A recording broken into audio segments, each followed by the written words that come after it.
YouTube? Welcome back to the Allegheny Northern in N scale, and we are going to take a break from the layout updates just to do something a little bit different. I am going to tell you that I am probably a week's worth of work away from getting trains running. So I don't know if it's going to be the next video, it might be the video after it, but within the next 2 weeks, you are going to finally see some trains hopefully running here on the Allegheny Northern, and I hope you're as excited as I am. And if you're not, I'm still pretty freaking excited about it. But we're going to talk today about the poll that was in the communities tab. And so for those of you who are new to the channel and haven't done the whole like and subscribe and hit the notifications bell and all that stuff that every YouTuber tells you to do, if you haven't done it, why the hell haven't you done it? Freaking quit slacking off here and go get her done. But in the meantime, if you did respond, and this poll had the highest respondent rate of 174 votes, which is the most I think any of the polls have had, so that's pretty cool. But 174 of you voted your piece on, in an average week, how much time is spent on your model railroad. You had 4 choices, because that's all that YouTube would give me now. They don't give me 5 choices. It's down to 4. So you didn't really get a funny one. You kind of got 4 actual answers. So sorry, I wasn't trying to be lame there. I just couldn't do it. But how y'all voted here was interesting, actually. I was kind of surprised by some of the results. So your options were 1 to 5 hours a week. 49% of you were in that category. That was the highest category, and I actually thought that was going to be reversed with the 5 to 10 hours a week, which got 21%. I actually saw those numbers being backwards. After that, you had more than 10 hours a week. 7% of you were in that category. That didn't surprise me. And I'm an armchair modeler, so partial credit. And 23% of you were in that group. So let's start with that group because that's a fun group. And so there's many reasons why you might only be an armchair modeler and not actually have a layout or have modeling space. And it might just be that you don't have modeling space. You might not have modeling time, and you might not have modeling resources, or you might not have any combination of those 3. Just trying to stay active in the hobby without being actually building something. That's not bad. That's actually kind of a good place to be. Or if you're just in a funk right now, maybe you have a model railroad or you have the parts and pieces for a model railroad, but you don't have the muse and you're looking for it. And so you're online, you're finding channels like this and others, and you're trying to get in the zone. I understand that. I get there every now and then, and sometimes I don't actually want to come and work it down in the training room. I just want to see what y'all have done and maybe get inspired by that. And so there's definitely no problem there if you are in that group. And I might add that if you're in that group, if you haven't already, you can drift outside of just model railroad videos.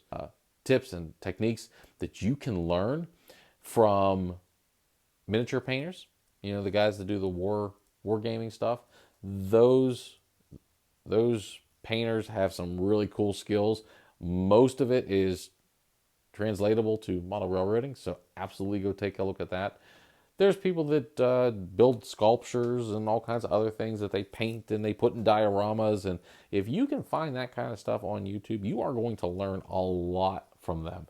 And most of it, like I said, translates over into model railroading very, very well. So expand your hobbying horizons there a little bit, because you're gonna pick up some pretty cool stuff. Okay, for the 1 to 5 hours a week, I actually thought this was pretty low.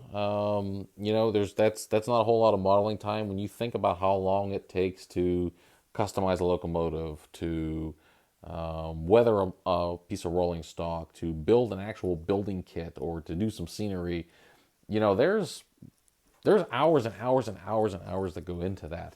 And under all of this, let's not forget that this is a hobby, so it takes backseat to a lot of things.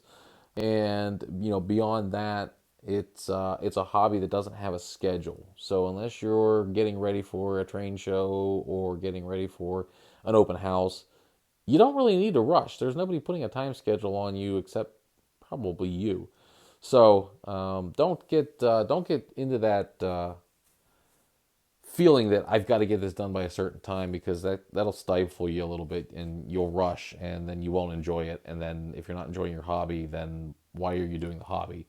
So kind of drifts off there a little bit. But 1 1 to 5 hours, 49% of you in that category.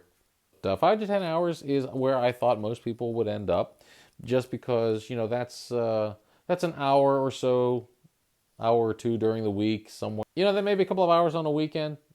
So 5 to 10 hours a week is very conceivable that you can get that in most folks' week. Now, the more than 10 hours a week, this is the rare bird, and only 7% of you were in this category. And I would have to imagine that for you in that group, you are probably retired, which you're in an awesome hobby, right? Like now that you're retired, you've made all your fortunes, and now you can blow it all on model trains, and then explain to your wife why you have that new locomotive. That's cool. Like that's a great place to be. And I actually thought this number was going to be a little bit higher based on the channel's analytics, and I was surprised that only 7% of you can get more than 10 hours. Or perhaps you fall in a category that I do, where you're in the sort of young professionals stage, and you just have time available because there's not a whole lot of other things that are holding you back. So, you know, for me, I bounce between the 5 to 10 hours a week and then more than 10 hours a week.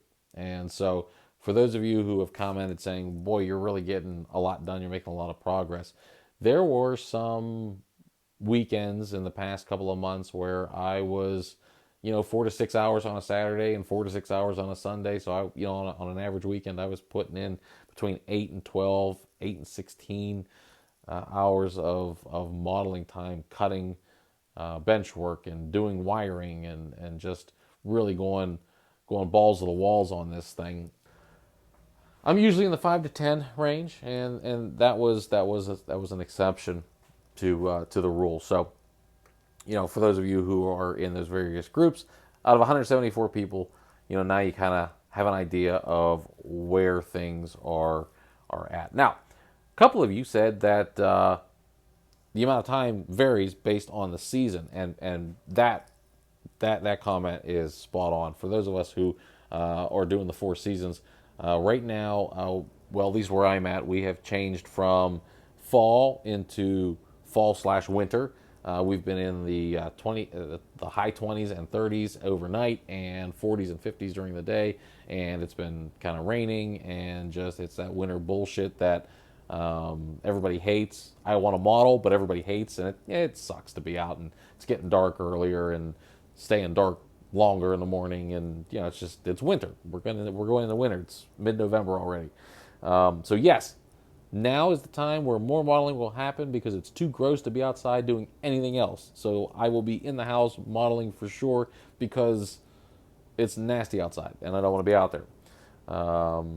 Some of you said, hey, you don't have a layout yet, and you're just sort of thinking through things. So you probably fall under that armchair warrior category, and that's great that you're watching this channel, and I'm sure you're watching some of the other channels that are on YouTube, and you're getting your inspiration. So that makes total sense. If you're some folks who are in the process of moving, so you don't have a place for a layout, and you're probably in the armchair warrior category. So a lot of different things can really make a change in how you've been modeling. So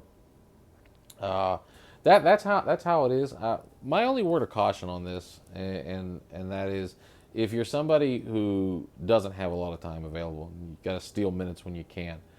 Really enjoy that time. Make the most out of it, because you don't want to rush things. So when you get down there into the train room, make sure you spend your time. Make sure you do not rush. If you are one of the folks that has a lot of time, sometimes you plan too many things, and once again you find yourself rushing. And if you get into that situation where you're maybe not finding the muse that you need to build something or to model something or weather something, don't forget our models are designed to be operated. Just gotta let them run a little bit. Do a little bit of switching.